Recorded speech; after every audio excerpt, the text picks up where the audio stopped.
With the weather being so nice recently, I've had a lot of time to go out and shoot, which has been a really nice feeling since this past winter has been so brutal. And every time I stepped outside, I felt as if my nose was going to fall off. So in today's video, I'm going to be taking you along for the past 2 weeks or so of shooting for my book here in New York City, some street photography, some documentary photography, some events, and some happenings that have been going on here in the past couple of weeks.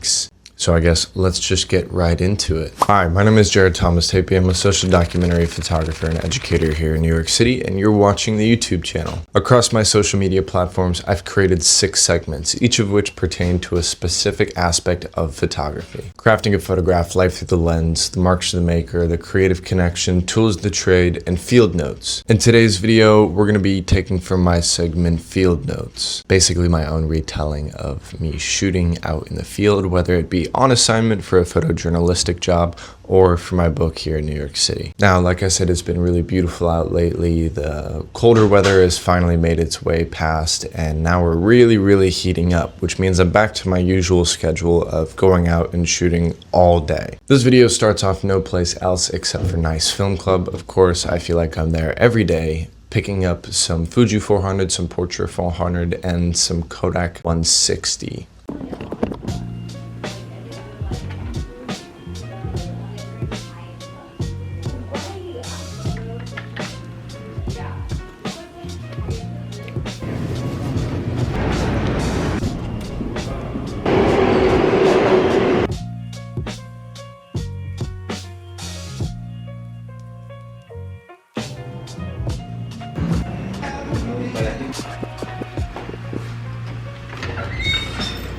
I've never seen 4 cameras. What are you talking about? I like the little Canon. Thank you. Where do I see? Hey, Marley. Hello.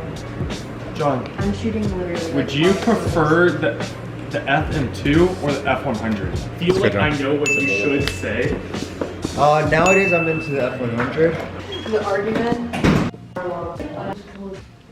Now, shooting-wise, since it's nice and sunny out, I usually start off up in Harlem. I usually start off on 145th Street, but today, just because I was getting back into the swing of things, I started off on 125th. I walked the entirety of 125th. I got off on the east side, walked all the way to the west side, past the Apollo Theater, then walked back. Almost as soon as I was walking into Marcus Garvey Park, I was stopped by these 3 women. Well, I wasn't stopped, I stopped them. They were walking past me, and of course I had all my cameras on me. And KK, who is the youngest of the group, turned around and said, "I just know that he takes good pictures." And so I turned back around and I asked if they wanted one. So we got to chat for a little bit. I found out that they worked in the park, so I took a couple photos of them on the Rolleiflex and then told them that I'd print them out, which I'm going to, and probably bring them to them this week.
The vibes were good. I think immediately when you get off the train and you start walking around and you're almost immediately greeted by the people of the neighborhood. When you, of course, go into a place that has a history of so much culture and so much to offer. As a person that looks like me, obviously I'm kind of like an outlier there, and I don't want to ever be intrusive. And I think ultimately my goal is always to be as truthful to the places that I'm going into. And when you're kind of like go into it with good intentions and you're passionate and people can tell, people become curious instead of like sus. about you. Just walking around with like 3 or 4 cameras kind of helps as well, just because they see all the gear on you. And I think that as I've gotten a little bit older, I'm more and more into the sort of William Klein approach of when I was younger, I used to really want to be that fly on the wall and, you know, be non-disruptive and never have anybody notice that I'm there. But as I've gotten older, I've kind of noticed that ethically and morally, those things are kind of hard to do sometimes for me now. You know, especially in places that have been so historically misrepresented and people that have been so historically misrepresented. And so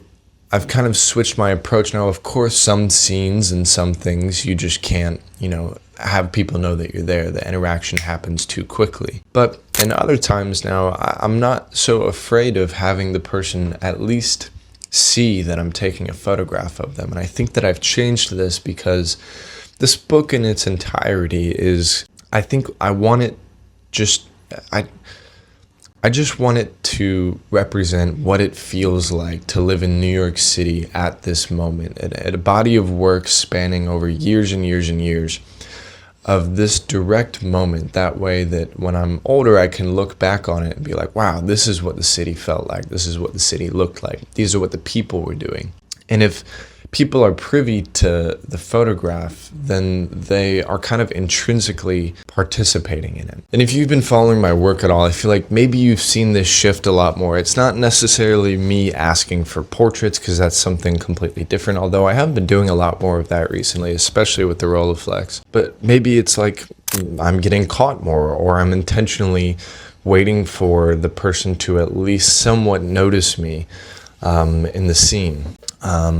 It's just something that I've kind of changed my mind about a lot recently. It's just like that active participation and knowing that at some point, you know, the photo, it's almost like a active collaboration and participation. And so it's really changed the way that I view things now. But anyways, I walked through Marcus Garvey Park. I got donuts at Gigi's Donuts, which is just probably some of the best donuts that I've ever had. Gigi was incredibly kind. I was following the noise of cheers going on, and I found out that there was a graduation happening. So I tried to book it over there to get some sort of photographs of that, but they had all walked back into the school, and then as I looked over to my left, I saw this pink sign that said donuts this way, and at this point I hadn't really eaten breakfast yet, so I just kind of followed the trail of arrows pointing to donuts until I came across this place called Gigi's Donuts. I walked in, and it was just Gigi. She had been there since early in the morning, and she had asked if I was a part of the graduation, to which of course I said no.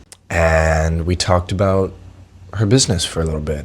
She's been in business for 22 months, and she kind of talked about it like it was her baby, which I thought was very adorable and very honorable, because she put so much love into it. And she kept telling me, she was like, oh, I'm so sorry that they cleared me out. Girl, there was 2 vanilla donuts right there. Those are my favorite flavors, calling my name. She gave me a iced cold brew, gave me a little punch card afterwards. I'm definitely going back there. So if you ever, I think it was off of 118th Street. East 118th. Grabbed a couple donuts, sat and chatted with her for a little bit, then made my way east over to Palladino Road, or Palladino Ave, I think, which is where I met Jackie. So Jackie, Miss Jackie, was very skeptical of me at first. You could tell. I'm this tall, lanky, white boy motherfucker with 3 cameras walking around smoking a Parliament cigarette. You know what I mean? My type doesn't come around there very often. What attracted me was the fact that it was Mother's Day. And, well, it was getting ready to be Mother's Day. It was like the Friday before Mother's Day. And she had this big, beautiful setup outside of her house, and it was all of these gift baskets and everything like that. I originally asked if I could photograph Miss Jackie, to which, of course, she said no, totally fine. But then I asked her if I could photograph some of her work that she had set up. And I think that this is a great lesson in learning about how to be vulnerable and how to get people to break out of their shells.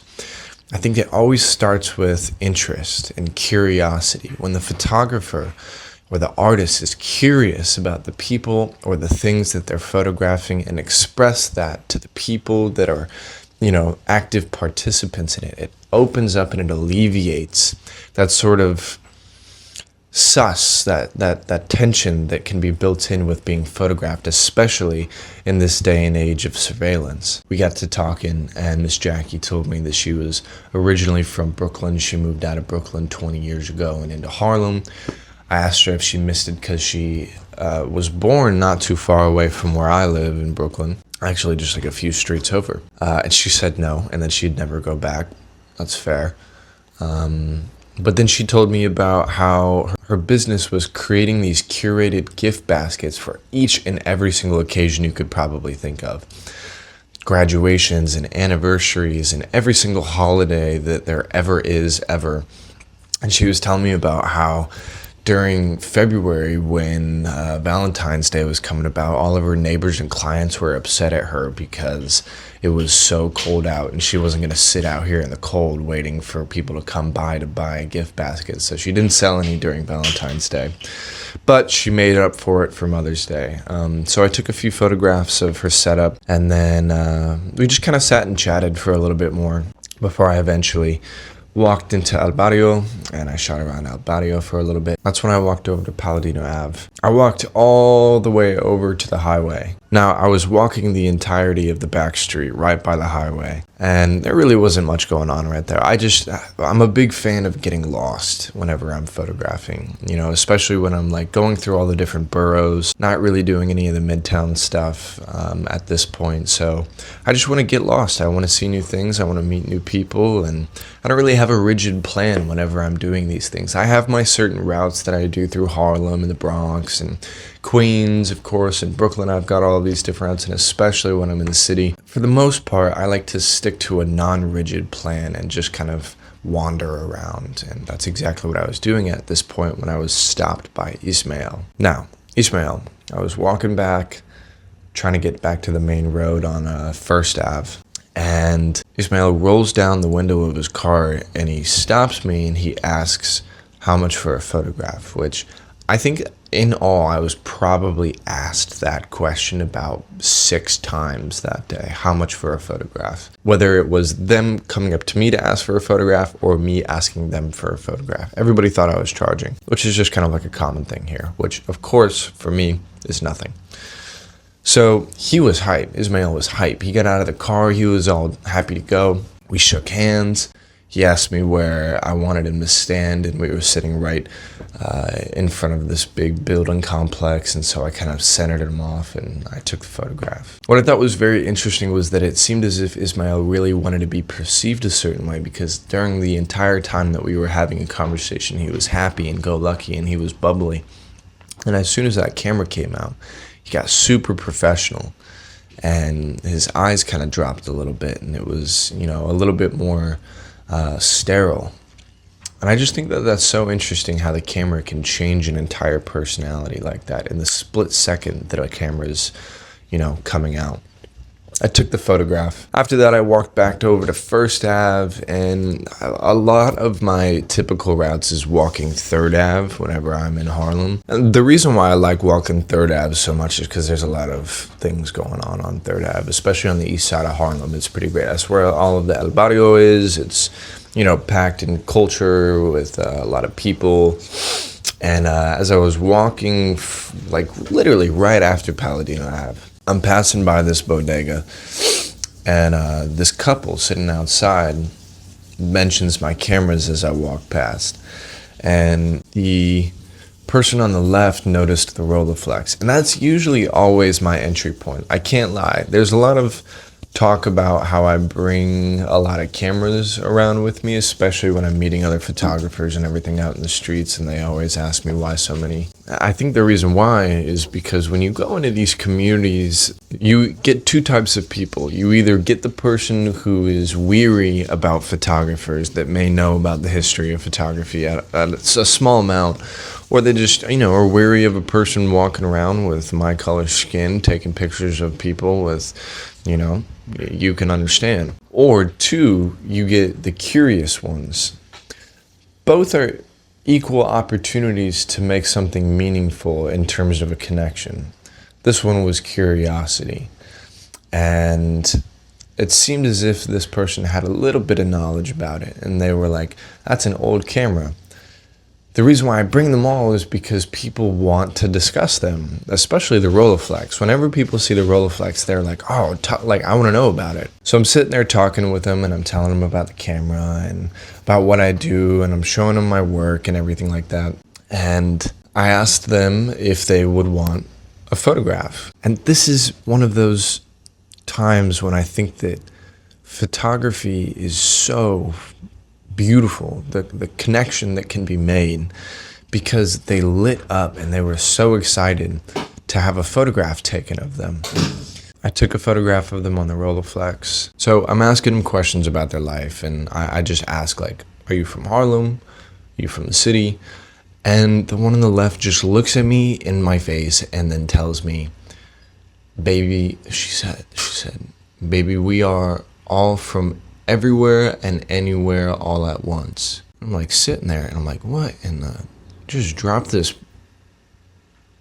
prolific line on me out of nowhere. And you know, they were unhoused, so I offered, they were sitting outside a bodega, so I was like, can I get you guys any food or anything? Can I get you guys some water? And they just flat out refused. And they said that they were just appreciative to have the time and to be photographed. So I was like, well, how can I find you again? And she looks at me in my face one more time and she goes, the world will bring us back together again. Huh? What? So this is my personal ask. If anybody knows any information where I can find these people, I already have the print made and I'm just going to be carrying it around with me until I see them again. But if you happen to know who these people are or where they hang around at, please, please, please reach out to me because I want to get them the photograph. Now from there, I walked from 3rd Ave to 5th Ave because I was going to go into Central Park, and I stopped over at the conservatory, which was very boring at this point. But I walked through the conservatory and then entered Central Park.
By the time that I got to the boathouse and Bethesda Fountains, I had already gone through a couple rolls of film, so popped those out and popped a couple new ones in and made my way through the mall. After walking through Central Park, I hit one of my regular routes in Midtown. I walked 5th Avenue and 6th Avenue, Madison, Times Square, the Diamond District, and I kind of just pop around to each one. I kind of take them in layers, so I was on 5th Avenue.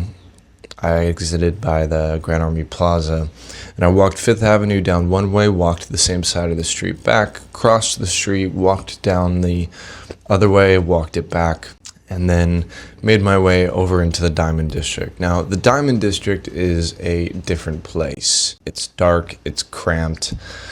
since the buildings are taller and the sun doesn't really shine in there, it's always shady. And you just get this general sense that like people are more so wary there than they are like anywhere else in the city, I feel like. So this is an important lesson in learning to understand the place that you're in. And what's required of the photographer during these moments is not to just go in and start shooting.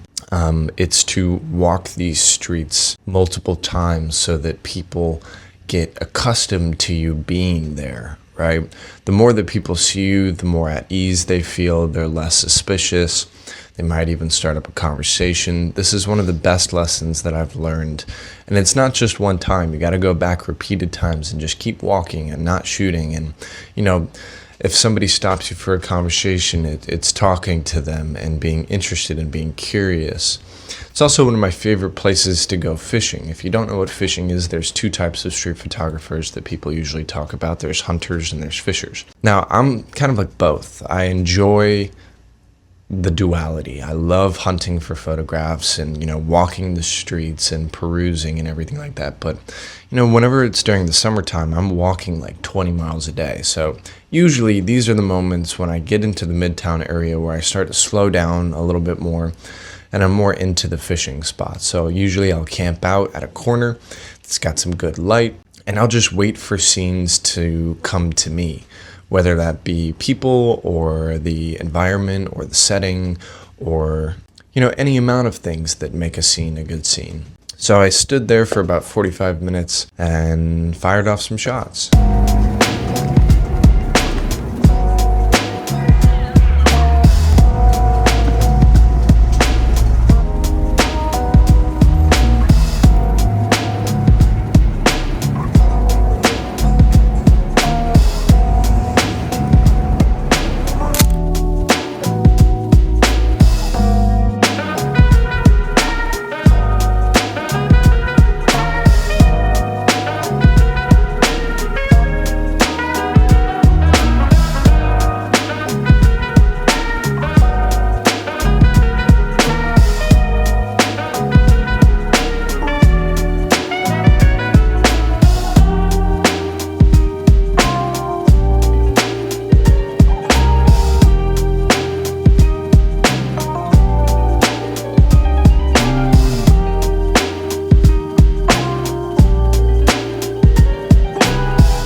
Nothing there. It's just too far away.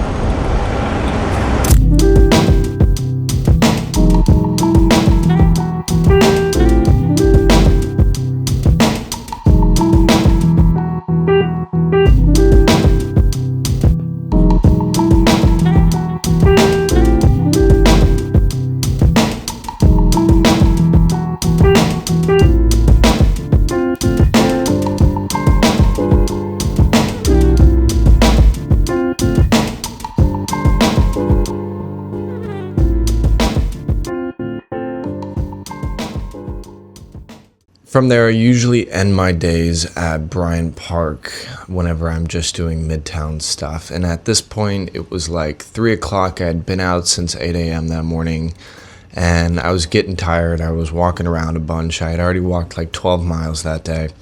And so I was like, I'm going to call it a day for today. I had already shot through all my rolls of film. I think that I had one more roll in my Canon F1, and I was going to go drop off at Nice Film Club. So I shot around Bryant Park for a little bit, hopped on the F train back onto the L, and then stopped back off at Nice Film Club to develop the film. At Nice Film Club, I purchased 3 rolls of Fujifilm 400 just to replenish, hopped back on the train, loaded up the cameras, and that was when, as soon as I hopped off the train at my stop to go back home, the entire street was filled with dense smoke. Now, if you remember my coverage of the Jake Lang protest on March 7th, the day afterwards, there was a 3-alarm fire on my street that I documented in the morning of March 8th. Having documented that, I knew that the smell that I was smelling and how dense and thick the smoke was, that this was a big fire. So I looked up and I saw these black clouds billowing in the distance. And it low-key kind of scared me at first because it looked like it was right at my apartment building. So I took off sprinting. I had all 3 cameras around my neck and I'm sprinting 1 block, 2 blocks. I take a right and I sprint down that block. I go back down 2 more and I find myself at my local park that I go to every day. And right on the outskirts of my local park on the northeast side, all of the fire trucks that you could possibly imagine are stationed outside of these 3 apartment buildings. As I arrived on scene, the last of the flames were being put out by the fire department, but the smoke was still coming out of the buildings, and that was when I saw a few of the firefighters from that first 3-alarm fire that I covered back in March. What's crazy is that these were exactly 2 months apart. The first one happened on March 8th, this one happened May 8th. I recognized Captain Kyle Cook from Ladder Company 111 and said hello, of course. We exchanged some pleasantries and I told him that we have to stop meeting like this. And I feel like since they were used to me being there, they felt very comfortable with me being on the scene. Now, if you don't know anything about the fire department or how things work, a 3-alarm fire is a big deal. A lot of different companies come out from all over. I think the furthest one came from Coney Island. Where I live is nowhere near Coney Island. I stayed there for basically the entire duration of the scene, photographing a bunch of different companies and different men and women of the fire service, kind of embedded within the ranks. There were some other photographers that showed up from news organizations and from different associations, but they weren't given the access that I was given. They were kind of like pushed out to the sides because obviously it's an active scene. But I think that since I got there a little bit earlier than they did, and some of the guys were comfortable with me being there and they had seen my work before, I was kind of given this access that none of the other photographers were given. So I was truthfully like in the thick of it. All 3 of those rolls of film that I had literally just purchased not 20 minutes ago were shot within an instant. I felt like I hadn't been home yet. My house is only a couple blocks away. I ran out of film. I sprinted across the park. I busted into my apartment. Sophie is sitting on the couch waiting for me to come home. I didn't do a good job of communicating, I won't lie. I didn't even tell her what was happening. I came in, burst through, threw my cameras onto the table, went into my office here, grabbed my digital camera, ran back out, kissed Sophie on the forehead, and then dipped back across the park so I could get back to the scene. And I finished up the scene with the digital camera.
Now, I guess it would be a good point to discuss some rules about engaging in things like this if you are given the access. And you want to be able to tell stories about what's going on, not just the fire or anything like that. And I think that this is something that I've really learned from being Jill Friedman's archivist, who, of course, famously created the book Firehouse when she was documenting the war years in the 70s when all of the Bronx fires were happening. And I've learned through looking at her work and through studying her and being able to literally live with these photos is that the story isn't always the fire itself. I mean, if that were the case, I'd be fucked. By the time that I got there, the fire was already out. It's more so about the firefighters and the camaraderie and the family and the resilience and, you know, the scenes where they look tired or they're enjoying one another's presence or talking or waiting to be put into action. And so I think that at this point, I was just thinking, well, the fire's already out. What else is there to document? And it's the experience and the lives of these firefighters. I came back home, edited the digital files right away. I sent them over to Captain Kyle Cook. A little bit of lore about me is that Sophie's father, my basically father-in-law, was a battalion chief at his fire station.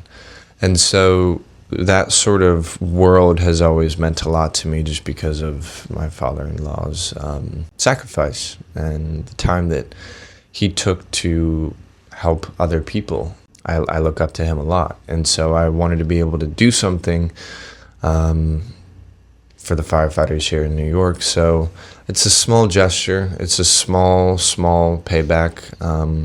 But I went and printed out all the photos and I brought them along to the different firehouses. So that's what this portion of the video is. So we got the photographs printed for the fire department. I printed off 41 photos, both from the last fire that I covered here in May 8th, and then the ones that I covered in March 8th. Got them all printed here. I'm gonna sign them, thank them for their service, and then we're gonna go drop them off to the fire departments. There's quite a few of them from different departments, so I do have, these are smaller, these are 4x6s, so if they want to get bigger ones, there's no problem. I can go print off some bigger ones for them. I just wanted to give them the options first. I do have one larger 16x20 print coming tomorrow of the Myrtle Turtles. Thought that would be a good one to give them as like a larger form print. So we're gonna drop that off to them tomorrow as well. So I'll get these signed and then we'll get them on over.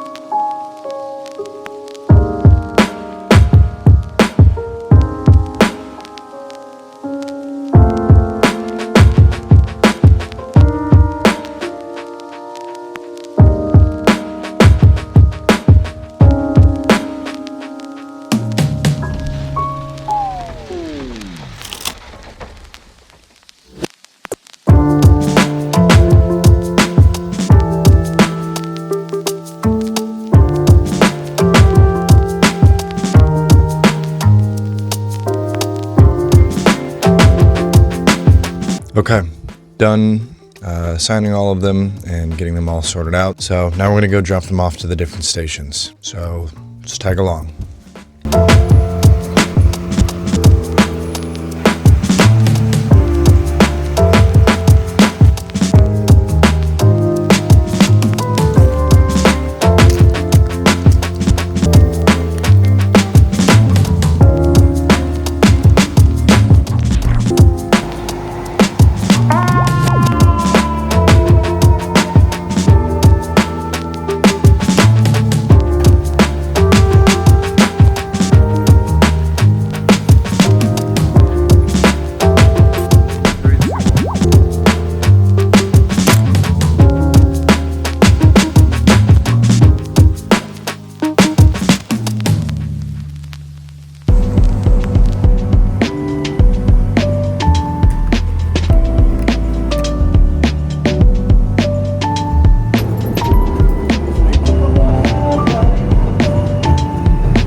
I think I walked about 15 miles in all, going from station to station to station, which is honestly a great way to see your borough and see your neighborhood.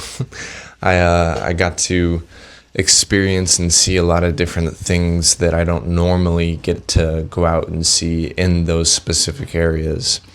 New routes were unlocked for sure. And then the last portion of this video is Photoville. If you don't know what Photoville is a yearly exhibition underneath the Brooklyn Bridge that happens every year. It's a big coming together of work from different photographers around the world that are exhibited here. And this year, as you know, if you don't know it, but if you do, I am a VSCO ambassador, and VSCO helped sponsor Photoville this year, which I thought was tremendous.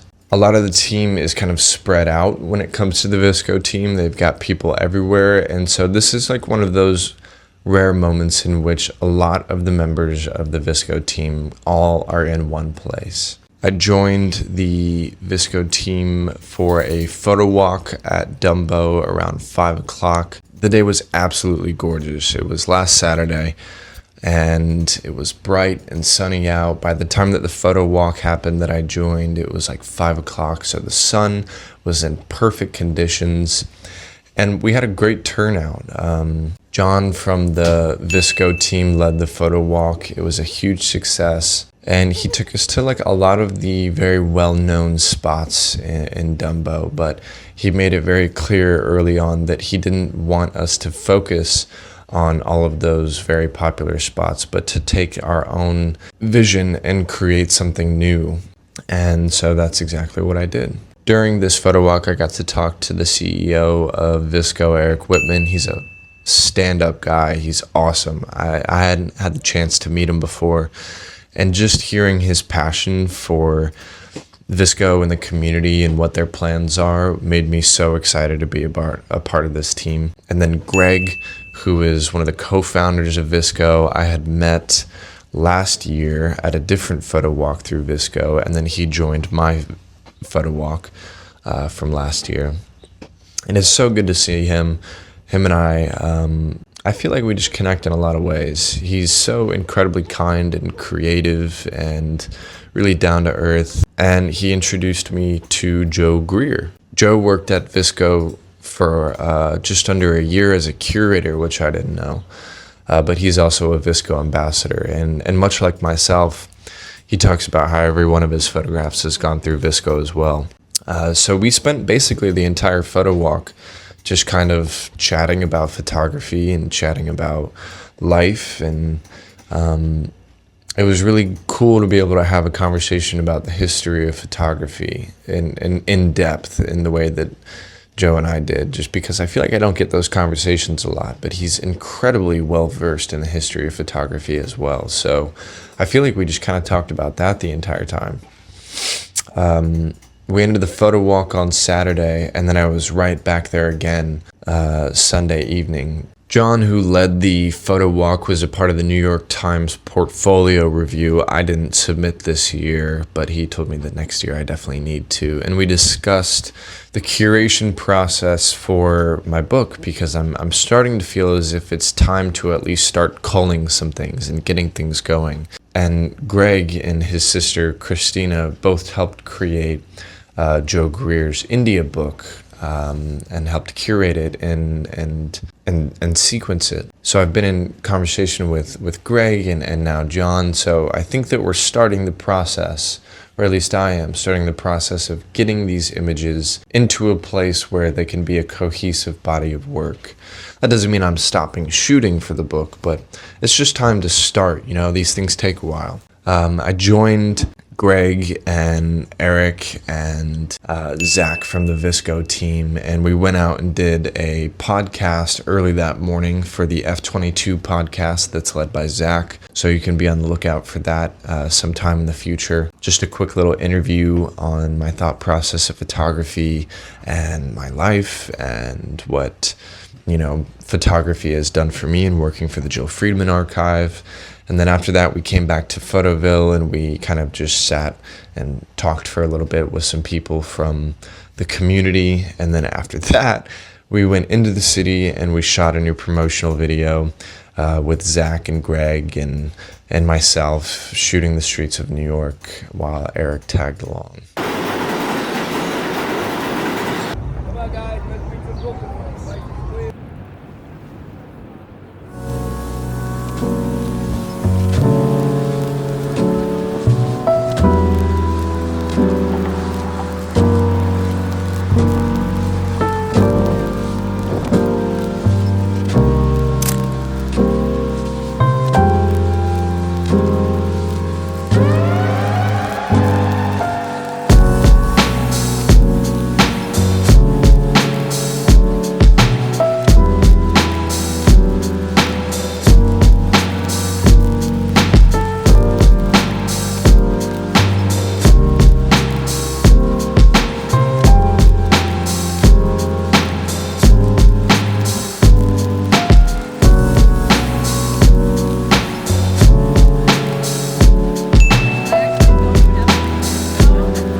All in all, it's been an incredibly busy 2 weeks, and I'm just excited to be able to finally share some of the work and some of the thought processes behind shooting for the book and doing something like the documentary photography for the FDNY and dropping off the prints to working with VSCO yet again. I'm very, very appreciative of all of the support that I've been getting here on YouTube lately. I think we just hit 14,000 subscribers, which is crazy because like 2 months ago, there was only like 1,000 of you.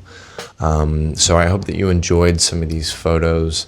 And, you know, if there's new lessons coming out after this, so we'll be back to our regular educational content through all the different segments. But I just wanted to say thank you for all the support recently.